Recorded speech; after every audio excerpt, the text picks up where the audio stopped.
¿Qué tal, amigos de Tierra, Pastos y Ganado Internacional? Hoy voy a tocar un tema que ha sido la base de mis investigaciones: suelos. Hoy he sacado un refrán que ha salido de todas las experiencias de campo: la genética sin comida no se manifiesta. Y si yo no manejo suelos, no fertilizo y no nutro suelos, no hay comida, porque no todo lo que es verde es pasto, ni todo lo que es pasto es comida. Cuando yo digo que el ganadero, antes de ser ganadero, debe de aprender a ser agricultor, y como agricultor, empresario ganadero, aprender a administrar suelos, es porque la base para que él aprenda a administrar las pasturas como una verdadera empresa y proyectar su finca a corto, mediano y largo plazo con proyección de producción, productividad, competitividad, rentabilidad con sostenibilidad. Bienvenidos. En Colombia, el 96% de las fincas en promedio no están medidas. Todo el mundo cree que tener un plano con una directriz, con un cuadrito en el centro que dice son tantas hectáreas es medir una finca. No, es saber cuántos potreros tengo por área, cuánta área realmente hay en potreros. Si el 96% de las fincas en Colombia no están medidas, el 98% de las fincas no tienen análisis de suelos, y el 95% de ese 2% restante, generalmente las muestras de suelos fueron mal tomadas. ¿Cómo está compuesto un suelo? ¿Qué es un suelo? Es imposible conocerlo si yo ni siquiera he hecho la carta de suelos. ¿En qué consiste una carta de suelos? No importa que su finca tenga 5 hectáreas, 10, 100, 500 hectáreas. La clave es mandar medir la finca. No importa el número de potreros que tenga en su finca. Muchas veces a mí me dicen: ingeniero, tengo 150 potreros, entonces son 150 muestras. Y les digo: no, porque es que un cerco no divide suelos. Cuando usted tenga la finca medida, no importa el número de potreros y no importa el área de su finca, divida su finca en 4 25%. Después de que usted la tenga medida en 4 25%, o sea, en 4 lotes, en cada lote separe lo que es humedales, montes, caminos, carreteras, y tome unas muestras representativas de cada bloque, que cada bloque es un 25%, y tome un determinado número de muestras representativos de ese 25%, pero como un 100%, y que esas muestras tomadas de ese 25%, tomado como un 100%, las muestras sean tomadas de un promedio del 70 al 75% representativo de ese 25%. Y enuméralas. Si va a tomar 6 muestras, entonces muestra 1, muestra 2, muestra 3, muestra 4, muestra 5, muestra 6, del 25% de la finca, y llámelo empresa 1. Vaya al otro 25% y tome entre 4 y 5 muestras promedio, dependiendo del tamaño de la muestra, entre 4 y 6 muestras, o entre 4 y 8 muestras, dependiendo del tamaño de ese 25%. Pero que esas muestras sean representativas de ese 25%. Vaya al otro 25% y tome 4, 6 o 8 muestras representativas de ese 25% y siga numerándola. La 1, la 2, la 3, la 4, la 5, la 6, la 7, la 8, la 9, la 10, la 11, la 12, la 13, la 14, la 15, la 16, y vaya al otro 25% y vuelva a tomar las muestras representativas del 70%, de ese 25%, enumeradas. Después de que usted toma esas muestras extiéndalas en el piso, enumeradas, para poder hacer la carta de suelos. ¿Qué es entonces una carta de suelos? Es evaluar cómo está compuesto ese suelo en las 16, 20 o 30 submuestras que usted tomó, representativas del 75% de la finca, y colócalas en un patio, en el piso, y de cada bolsa saque un poquito para evaluar en las 20 o 30 muestras cómo está la composición generalizada del 70% de la finca. Ahí entra el primer factor que en los últimos 25 años no se ha tenido en cuenta. La carta de suelos me determina cómo está compuesto mi suelo. Mi suelo está compuesto por un perfil de suelos, y este perfil de suelos tiene unos horizontes.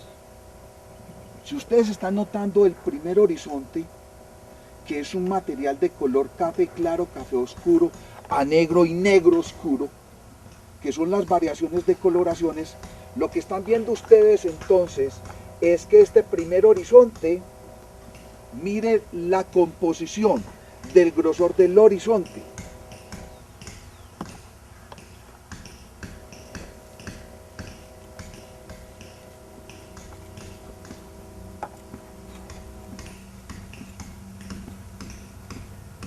Esto me está indicando, desde el punto de vista de observación, yo ya tengo un primer horizonte de suelo. Pero no quiere decir que hasta aquí llega este horizonte de suelo. El verdadero horizonte de suelo, el primer horizonte del suelo,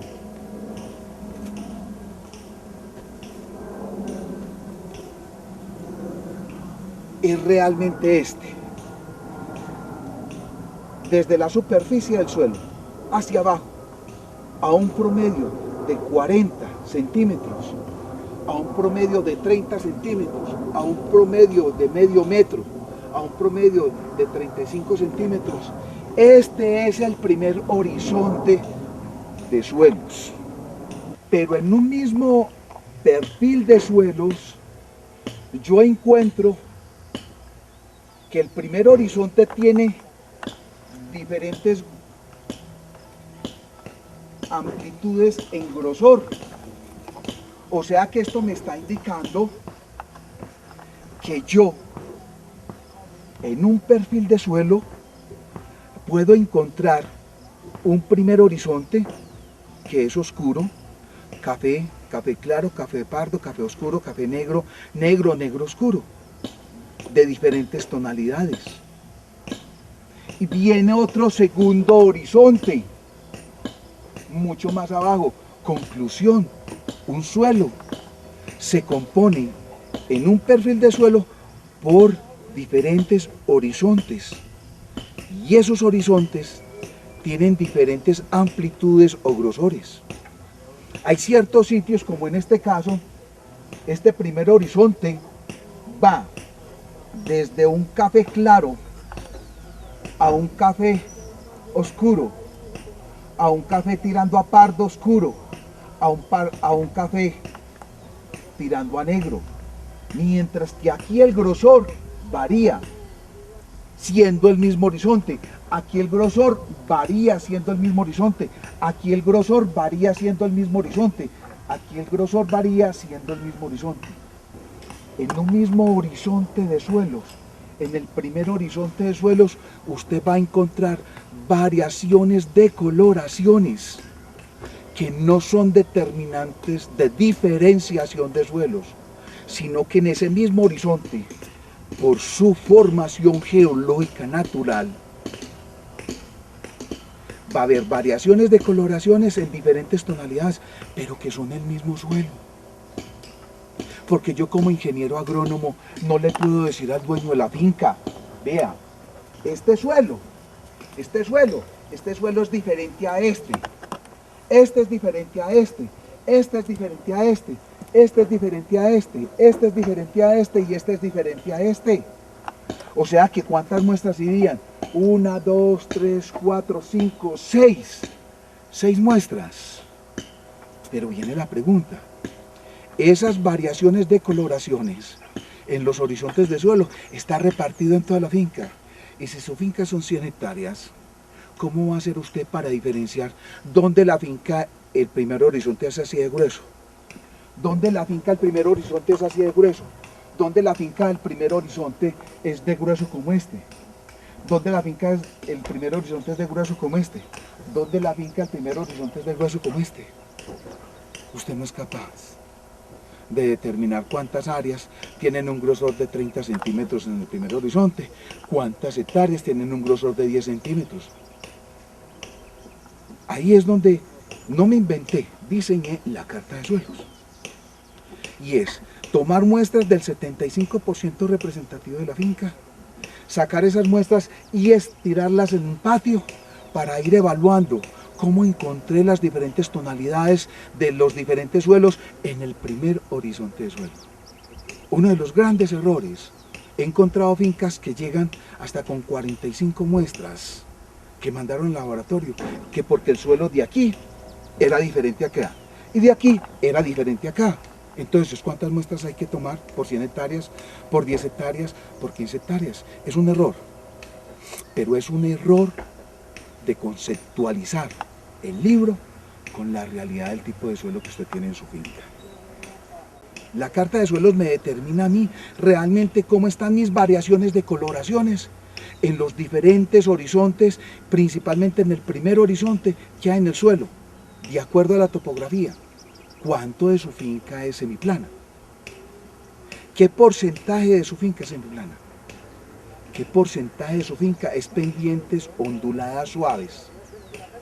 ¿Qué porcentaje en área de su finca es pendientes pronunciadas con pendientes fuertes? Le voy a colocar un ejemplo. Si su finca, el 50% es semiplano, el 30% es pendiente ondulada suave y el 20% es pendiente fuerte, mis muestras representativas deberían de ser principalmente de ese 50% de semiplano más el 30% que es pendientes onduladas. De ese 70%, de ese 75%, yo tomaría las muestras de suelos. Viene otro caso, donde ese 50% de la finca es plano, pero es abnegado, se inunda, su nivel freático es demasiado alto, se me entran las quebradas hacia el río. Entonces yo tengo que explotar ese otro 50% que tiene un 30% en pendiente semiplano, que es seco, más un 20% de la finca que es pendiente fuerte. De ese 50% realmente yo tomaría las muestras de suelo, las muestras de suelo a través de una carta de suelos. De acuerdo a la topografía de la finca, usted tiene que tomar las muestras de suelo, es dependiendo de los porcentajes del tipo de topografía y de relieve que tenga su finca. Y nadie ha tenido eso en cuenta. Saquemos entonces una conclusión. En su finca, en sus suelos, no todos los horizontes tienen la misma coloración, pareja. Entonces viene la otra. Esa carta de suelo, lo repito, es la clave para usted identificar las diferentes coloraciones y los grosores de los horizontes, que pueden variar de 1 centímetro como hasta 1 metro y más de 1 metro de grosor el horizonte, dependiendo su origen, su ubicación, su origen geológico y su transformación a través de un proceso que se llama intemperización, meteorización, cualquiera de las palabras técnicas que usted puede encontrar en un libro de geología. Aquí lo más importante es que no estamos hablando de palabras técnicas, sino de un sentido común para yo aprender a conocer el suelo de mi finca. Si tú no conoces el suelo de tu finca, ¿cómo vas a producir pastos? Si tú no conoces el suelo de tu finca, ¿cómo vas a nutrirlo? Entonces entremos al tema. Si yo tengo un perfil de suelos donde ya estoy encontrando que este primer horizonte puede venir de este grosor, si yo tomo una muestra de suelos de este horizonte y de este de este mismo horizonte a una distancia de 1 metro, a una distancia de 1 kilómetro, puedo encontrar que las características agronómicas en composición de arena, limo y arcilla, en los rangos de los minerales que hay en el suelo, las diferencias no son representativas. Esa es una de las bases importantes para hacer la carta de suelos de la finca. Pero viene otro aspecto más importante. ¿De dónde tomo las muestras de suelos? ¿Cómo hago para yo tomar una muestra de suelos? Aquí lo más importante es yo determinar la parte orgánica. ¿A qué profundidad está? Me explico. Estos son mis primeros 5 centímetros del suelo. Yo lo que tengo que determinar acá es cómo está compuesta mi parte orgánica. La gente me pregunta, ¿qué es esa parte orgánica de la que usted habla? Es realmente en un suelo cuánto es el grosor de la cantidad de raíces que hay en los primeros 5 o 10 centímetros del suelo. Me explico. Mis investigaciones en Kikuyo me han determinado que los jarpanes orgánicos que hay en los suelos, hay jarpanes orgánicos de 5 hasta 35 centímetros de grosor, que no es un verdadero suelo. A través de los años, por el exceso de falta de fertilizantes, a través de los años por la falta de fertilizaciones, a través de los años por la falta de dejar descansar los potreros en Kikuyo, caso tierra fría, por el famoso repele, que siempre colocan las vacas de alta producción adelante y las vacas zorras atrás a repelar. Pocos cortos periodos de descanso, faltas de fertilizaciones, sobrepastoreos han conllevado que hay una formación en proceso de descomposición de raíces, de rizomas en el Kikuyo, y forman un muro que no permiten que los fertilizantes atraviesen ese muro para llegar al suelo, para que el suelo los procese, los asimile, los guarde y los ponga a disposición de las raíces. ¿Qué quiere decir? Que entre los primeros 5 o 10 centímetros del suelo usted puede encontrar un jarpán orgánico lleno de una cantidad de raíces en proceso de descomposición, que si usted me toma muestras de estos primeros 5 o 10 centímetros, dependiendo el grosor del primer horizonte del suelo, la muestra de suelo del laboratorio le va a indicar que usted tiene un alto contenido de materia orgánica, que realmente el suelo no tiene en su origen. Simplemente fue un jarpán que se vino formando a través de los años y usted no lo tuvo en cuenta. Desde ese punto de vista, yo debo de tener en cuenta el grosor de mi jarpán, cuánto tiene, dónde realmente arranca el verdadero suelo en mi finca, qué profundidad, a qué altura, a qué profundidad. Aquí ya estoy hablando de un promedio de 15 centímetros. ¿A qué profundidad? Desde la superficie del suelo hacia abajo. ¿A qué profundidad arranca el verdadero suelo? Muchas veces estamos tomando muestras de suelos de una parte de los primeros 5 o 10 centímetros, no siempre. Esto es un caso al cual me estoy refiriendo.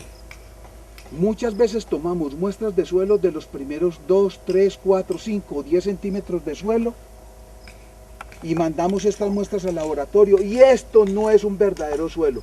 El verdadero suelo puede estar arrancando a los 5, a los 10, a los 15, a los 25 o a los 30 centímetros de profundidad. Ese escapote nadie lo está teniendo en cuenta. Entonces viene mi primer trabajo. ¿De dónde tomo realmente las muestras de suelo? Con un palín las muestras de suelo, si yo tomara las muestras de suelo desde la superficie del suelo hacia abajo, yo estaría incurriendo en tomar las muestras de suelo posiblemente de un 5 o un 10, de 5 a 10 centímetros de profundidad, que es un material que es un jarpán, que no es representativo del suelo. Yo tengo que descapotar este suelo. En conclusión, las muestras de suelo se deben de tomar de acuerdo al horizonte de suelo, de acuerdo a la profundidad del verdadero suelo, no de acuerdo a la coloración, sino que las muestras de suelo las debo de tomar después de descapotar, donde realmente arranca el verdadero suelo, que es acá, con un palín de 30 centímetros de profundidad. Las muestras de suelo se deben de tomar entre los 10 y 25 centímetros, entre los 10 y 25 centímetros de profundidad.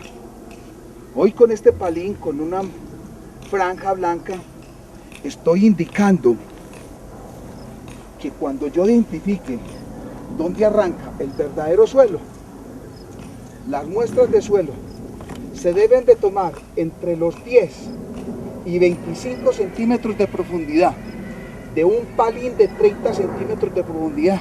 No utilice el palín que hace 30 años tiene, porque ese palín lleva 30 años, pero hace rato lo había botado, que son unos mochitos. No, utilice un palín nuevo, y con ese palín nuevo, después de usted descapotar e identificar dónde arranca el verdadero suelo, tome las muestras de suelo entre los 10 y 25 centímetros de profundidad, utilizando un palín de 30 centímetros. ¿Por qué? Porque entre estos primeros 10 y 25 centímetros de profundidad es donde se debe de concentrar más del 50% del sistema radicular de una pastura tecnificada, donde esa pastura tecnificada, ubicando su sistema radicular entre los 10 y 25 centímetros de profundidad, más del 50% de ese sistema radicular puede encontrar más del 70% de los minerales que puede extraer ese sistema radicular. Esta es la parte técnica que ustedes deben de tener en cuenta cuando se debe tomar una muestra de suelos. En un programa de renovación de pasturas, la palabra renovar es cambiar algo malo, algo viejo, algo que no produce, por algo bueno, que dé más comida y que yo pueda tener más animales. Lo que ustedes están viendo acá es un reflejo de cientos de miles de hectáreas que hay en Colombia. Son potreros de sostenimiento, como en este caso tengo andadora, tengo coquito, tengo yaraguá liso, tengo yaraguá peludo, tengo falso diente león, tengo espartillo. Son potreros de sostenimiento que tienen 3, 4, 5, 6 especies, un poquito de quicuyo, pero que no cargan animales, sostienen animales. Y por eso llevamos más de 35 años con .75, 1 o 1.5 cabezas por hectárea. Recuerde que la genética que tenemos hoy no es la misma genética de hace 30 años. Y la genética de hoy es más precoz, pero requiere más comida en cantidad y en calidad. Y nosotros, esa genética que tenemos hoy, no la podemos manejar, ni alimentar, ni nutrir con las mismas pasturas que teníamos hace 35 años. Son cientos de miles de hectáreas en Colombia, en tierra caliente, en tierra templada y en tierra fría, que están en proceso de degradación. Por cada hectárea de pastos tecnificados que se establezcan en Colombia, por cada una hectárea hay 3 hectáreas degradadas y hay 5 hectáreas en proceso de degradación. Desde ese punto de vista, cuando yo tomo la decisión de renovar y de cambiar, es cambiar esto por algo diferente, por una pastura tecnificada. Si tú en un programa de renovación de pasturas no aplicas un herbicida no selectivo que pueda matar químicamente, eliminar químicamente todas las malezas de hoja ancha, todas las malezas de hoja angosta, las pasturas degradadas. Ese herbicida debe penetrar por el estómago de la planta, que es la hoja, llegar al sistema radicular, hacer daño en los conductos floema y xilema, que es por donde circula los contenidos de la planta, los nutrientes de la planta, y va destruyendo esos vasos para que la planta muera. Y tú intervienes mecánicamente, ese potrero, sin haber aplicado el herbicida. Le aseguro que en menos de 10 días en adelante, usted va a encontrar las mismas malezas, las mismas gramas, pero mucho más invasoras. Porque la mayoría de las malezas y las gramas, en conclusión, las gramas y los pastos degradados, la mayoría, por no decir todo, se propagan vegetativamente. Entonces, si tú metes un tractor a arar, a subsolar, a rastrillar o a rotavitear ese suelo sin haber aplicado el herbicida, usted lo que está haciendo realmente es propagando lo que había, pero en una forma mucho más agresiva. Entonces usted no hizo nada. Porque generalmente estamos sembrando pastos que no son de nosotros, las braquiarias no son de nosotros, la estrella africana no es de nosotros, el quicuyo no es de nosotros, son pastos de otros países que traemos a Colombia a adaptarlos, y los hemos venido adaptando a través de muchos años atrás. Si tú no le eliminas, esta va a ser la competencia del nuevo pasto. Estas malezas van a ser las competencias del nuevo pasto que usted está estableciendo. Estos son los verdaderos enemigos del pasto tecnificado que usted va a establecer. Y muchos pastos tecnificados no alcanzan ni siquiera a durar un año. Porque el dueño de la finca, por no haber aplicado un herbicida no selectivo, que me eliminara toda esta vegetación para darle oportunidad a que la pastura técnica se estableciera. Usted sembró, pero no aplicó herbicida, preparó el terreno, y estas malezas también se propagan vegetativamente. Entonces lo que usted hizo con la subsolada, con la rotaviteada, con la arada, con la rastrillada, fue partir estas malezas en pedacitos, y de una mata usted sacar 20, 30 matas. Entonces usted repobló, entre los 30 y 60 días después, repobló. Se le vino el malecero del carajo, se le vino el malecero abundante, se le vino el malecero invadiendo, y le compitió a la pastura que usted quería establecer. Y a la vuelta de 1 o 2 años se perdió la pastura y volvió a invadir el yaragua liso, el yaragua peludo, la andadora, falso diente león, malezas de hoja ancha, malezas de hoja angosta, y adiós pastura. Hoy les acabo de resumir la historia del establecimiento de más de 100.000, 200.000, de muchos millones de hectáreas que se sembraron hace 2 o 3 años atrás, hoy están perdidas. Cierto que usted que me está viendo es uno de ellos. A usted le pasó lo que yo le estoy diciendo. ¿Por qué? Porque no aplicó un herbicida. Pero viene la otra. ¿Qué herbicida aplico? ¿Y cuál es la dosis? Con base en este argumento, hemos diseñado una lanza especializada. ¿Cuál es la ventaja de la lanza? Que la lanza gira 360 grados. O sea que esta lanza tiene una gran ventaja. Al girar 360 grados, la manguera nunca se va a romper. Miren el giro. Y uno de los grandes problemas de las motorizadas, las estacionarias y las motorizadas de espaldas, es que estas mangueras se rompen permanentemente. Ya no hay necesidad que se rompa, porque hemos diseñado esta lanza que gire 360 grados. Al girar 360 grados, entonces la manguera nunca más se va a torcer ni se va a romper. Pero tiene otra gran ventaja, tiene un rápido, y este rápido me permite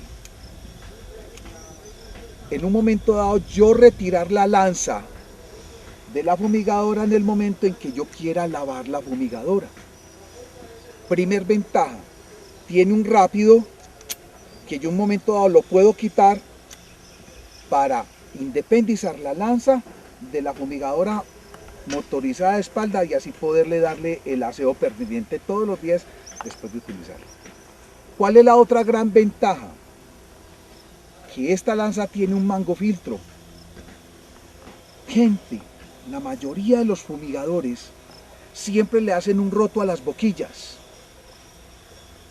porque se tapó, porque como decimos nosotros los paisas, se tuquió. Entonces las quitan o cogen con un clavo y le abren un rotico, porque piensan que entre más bote, más mata. La ventaja de esta lanza es que ya tiene un mangofiltro para no tener que tocar las boquillas en absoluto para nada.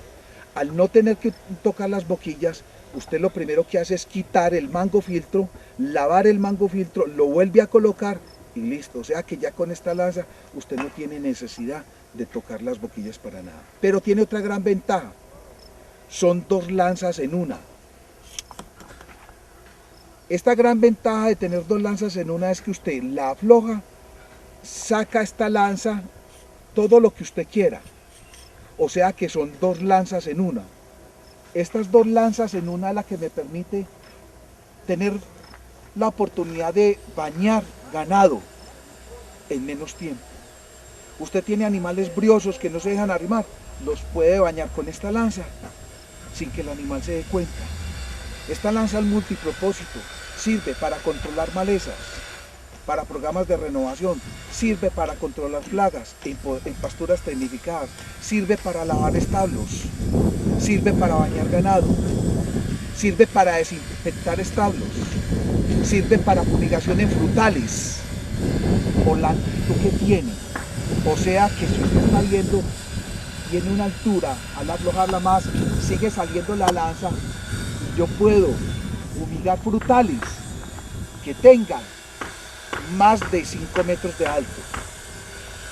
O sea que esto es una lanza multipropósito. Si usted necesita esta lanza, llámenos a Tierra, Pastos y Ganado y nosotros se la ofrecemos a su disposición para que la utilice. Es una lanza multipropósito, multiuso. Sigamos con el tema que estamos tratando hoy entonces. El tema de hoy es suelos. La gente se dirá, Álvaro, ¿por qué está hablando de malezas si el tema de hoy es suelo? Sí, claro. Cuando yo voy a controlar plagas, esta lanza hace el trabajo de 6 trabajadores. Cuando yo voy a aplicar herbicidas, hay que tener en cuenta, quien mata no es la descarga de la boquilla. La eficiencia del ingrediente activo de un herbicida depende de la oportunidad de aplicación, no de la descarga de la boquilla. Las descargas de las boquillas en Colombia están entre 3.5 y 4.5 litros por minuto. Esta te descarga 0.9, 1.2, máximo 1.9 litros por minuto. Recuerde, la eficiencia del ingrediente activo de un herbicida depende de la oportunidad de aplicación, no de la descarga de la boquilla. Cuando yo voy a montar un programa de renovación, yo tengo que tener en cuenta, quien vaya a utilizar cualquier agroquímico debe utilizar una camisa de manga larga, debe utilizar un protector de cuello, debe utilizar una buena cachucha, un tapaboca, no fumar, no comer, no hablar por celular cuando esté fumigando. Buena protección.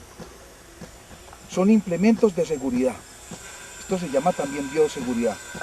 Yo debo de eliminar esta maleza, pero debo de utilizar una lanza eficiente que me cubra más área en menos tiempo y descargue yo menos herbicida. Eso se llama ecología. Pero no debe botar más de 1.9 litros por minuto y gastarse un promedio de 0.9 a 1 litro por hectárea promedio, máximo 1.5 litros por hectárea del herbicida. La descarga de la boquilla más la concentración del ingrediente activo me debe de garantizar que lo que yo voy a aplicar con el herbicida no selectivo mate todo lo que haya químicamente, sin contaminar suelos, pero que durante 30 a 60 días yo tenga entre 30 a 60 días para preparar el suelo, para sembrar. De manera que cuando vuelva a salir las mismas malezas, la cantidad de semilla por hectárea me garantice que entre 30 y 60 días la pastura salga e invada. Y cuando invada, salga la maleza, salga la grama, porque ella le vuelve a salir, ya la pastura tecnificada le va a decir, aquí mando yo. Y ahí es donde hay una dominancia de la especie de la pastura tecnificada y esa pastura comienza a ahogar las malezas que vayan a salir. Es muy importante, buena preparación de terreno, buena calidad de semilla, buena cantidad de semilla para lograr esto. Entonces saquemos la primera conclusión. El mejor amigo de una maleza es un ganadero y un almacén agropecuario. El peor enemigo de una maleza es una pastura tecnificada. Y un ganadero convertido en agricultor, empresario ganadero.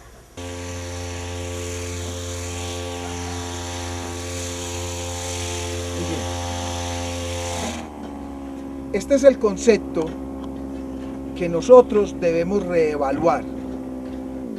¿En qué sentido lo tenemos que reevaluar? Estamos en un tema de suelos. Estamos aprendiendo a conocer qué es un perfil de suelos, cómo están compuestos, cuántos horizontes tiene un perfil de suelos, cuál es el grosor de los diferentes horizontes de suelo.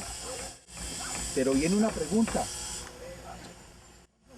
¿Será que dentro del concepto de suelos hay una parte que no hemos querido tocar en los últimos 10 años o 15 o 20 años y es contaminación de suelos? Tengamos el concepto claro y es, nosotros debemos de entender cuál es la diferencia entre un suelo fértil y un suelo productivo. Y entre estos dos tipos de suelos, que voy a tocar el tema enseguida, ¿cómo los podemos contaminar? Herbicida. Su palabra herbicida simplemente llama la atención que mucha gente dice, sinónimo de herbicida es contaminante, sinónimo de insecticida es contaminante. Pero tenemos que tener en cuenta algo, no los podemos atacar. ¿Cómo vamos a atacar el concepto de herbicida si ni siquiera sabemos qué es un herbicida? ¿Cómo voy a atacar el concepto de insecticida si yo ni siquiera sé qué es un insecticida? El promedio en Colombia, en los últimos 15 años, nosotros estamos descargando más de 4.5 litros de insecticida por hectárea para control de plagas en potreros. Nosotros debemos de aprender a conocer las plagas antes de aplicar un insecticida. Y cuando apliquemos el insecticida no es para intoxicar suelos, es para bajar poblaciones de plagas. Nunca va a haber una insecticida que acabe con una plaga. Pero la oportunidad de aplicación, la eficiencia del ingrediente activo de un herbicida y de un insecticida, dependen de la oportunidad de aplicación para controlar plagas, si es insecticida, para cambiar malezas, gramas, pastos degradados, cuando yo voy a montar un programa de establecimiento de renovación de pasturas. Pero recuerde que ese herbicida es para cambiar una vegetación degradada por una vegetación buena que se llama pasturas tecnificadas, no para contaminar suelos. Entre más descargue usted, cree que mata más. Entre más descargue usted, puede contaminar más. Si usted está utilizando unas boquillas, porque la gente y los agricultores piensan que entre más roto le haga la boquilla, más plagas mata. Porque piensan que entre más roto le haga la boquilla, más plagas mata. Y mata más la maleza. Y lo que mata es el ingrediente activo, no la descarga de la boquilla. Y ahí es donde ese concepto lo tenemos que cambiar. Cuando hablamos de suelos, entonces, yo tengo que tener en cuenta es que la oportunidad de aplicación de los herbicidas y los insecticidas no me deben de intoxicar suelos. Los insecticidas me deben de controlar plagas. Los herbicidas me deben permitir cambiar esta vegetación degradada por pasturas tecnificadas. Desde ese punto de vista, no a la contaminación de suelos. El mal uso de los agroquímicos, las prácticas inapropiadas agronómicas son las que nos están llevando a contaminar o en su momento a degradar suelos, a acabar con su microbiología de suelos. Un suelo está compuesto por arena, limo y arcilla. En Colombia estamos en 3 rangos de suelos. Un suelo con alto contenido de materia orgánica, alto contenido de materia orgánica y bajo contenido de arcilla. Hay otro tipo de suelo que tiene una cantidad de materia orgánica considerable proporcional a la cantidad de arcilla que hay.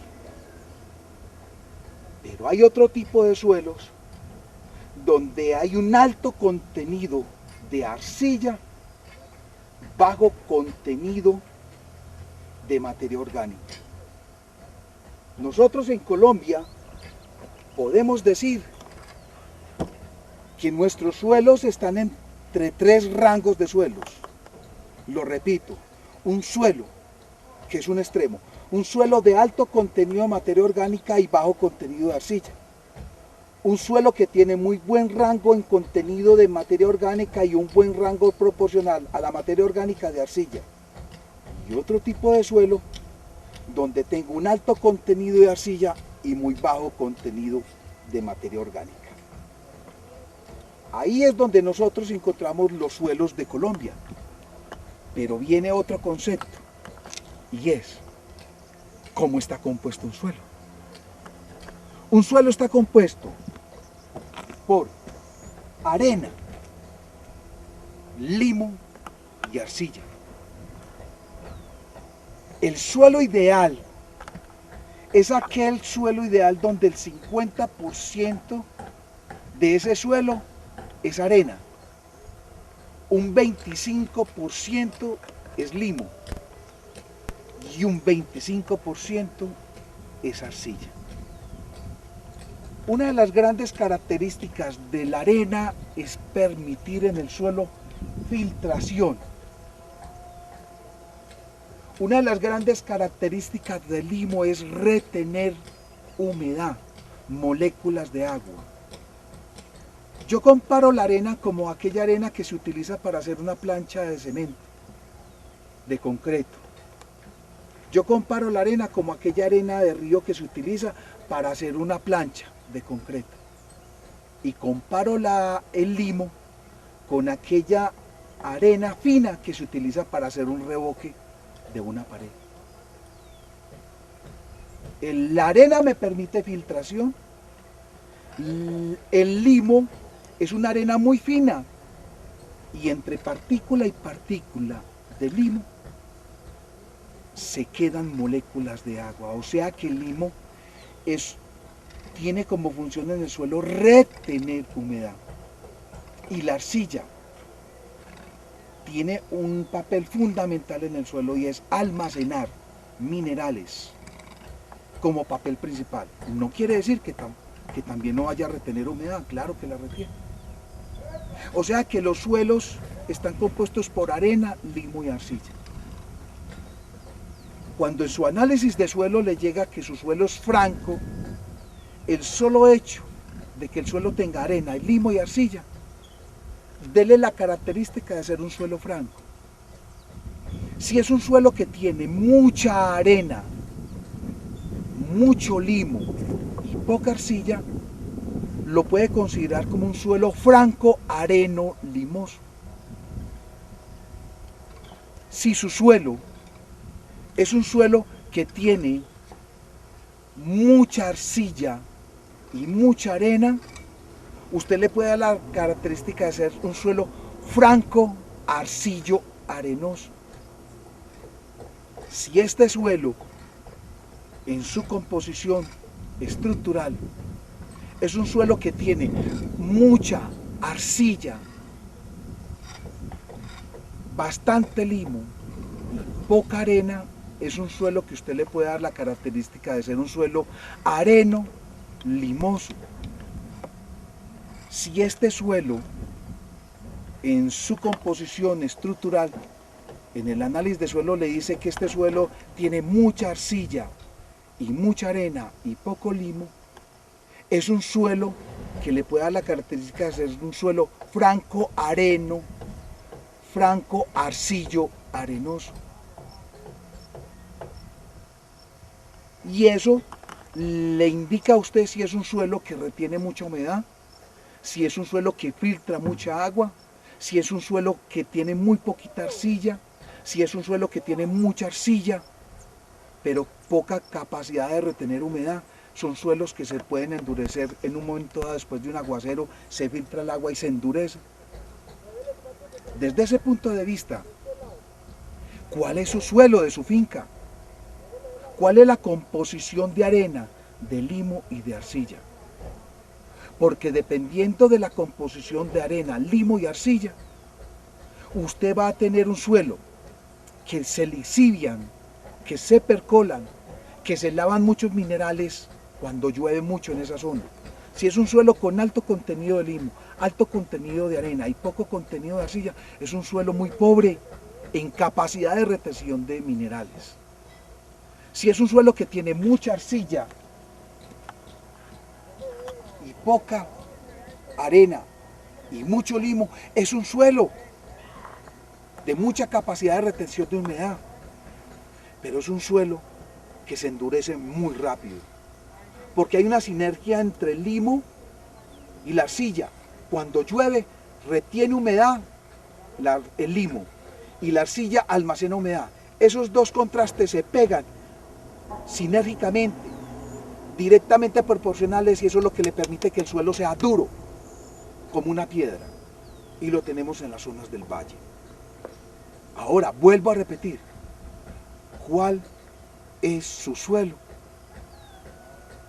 Cuando usted mande interpretar un análisis de suelos, pida por favor que le den el porcentaje de arena, limo, de arcilla, porque dependiendo del porcentaje de arena, limo, de arcilla, ya identificamos cómo puede ser el plan de fertilización. Pero yo no puedo basarme en un análisis barato, me disculpan, con mucho respeto, que muchas veces es hasta regalado, o económicamente es muy barato, pero es incompleto. En el análisis de suelos que yo estoy interpretando, o que un técnico está interpretando, preguntaron si ese suelo fue tractorado, fue intervenido mecánicamente, porque si fue intervenido mecánicamente, hubo una alteración físico-química del suelo y una alteración bioquímica del suelo. Entonces ya no es lo mismo. Entonces las tablas de interpretación de análisis de suelos que están en internet y que están en los libros no están funcionando, y llevamos más de 10 años interpretando análisis de suelos con tablas bajadas de internet, con tablas de libros de suelos, que nada tienen que ver con la realidad de la estructura físico-química de un suelo cuando este suelo fue intervenido. Y eso no lo está interpretando el análisis de suelo. Esa interpretación hay que hacerla en campo. Estamos muy equivocados en los planes de fertilización.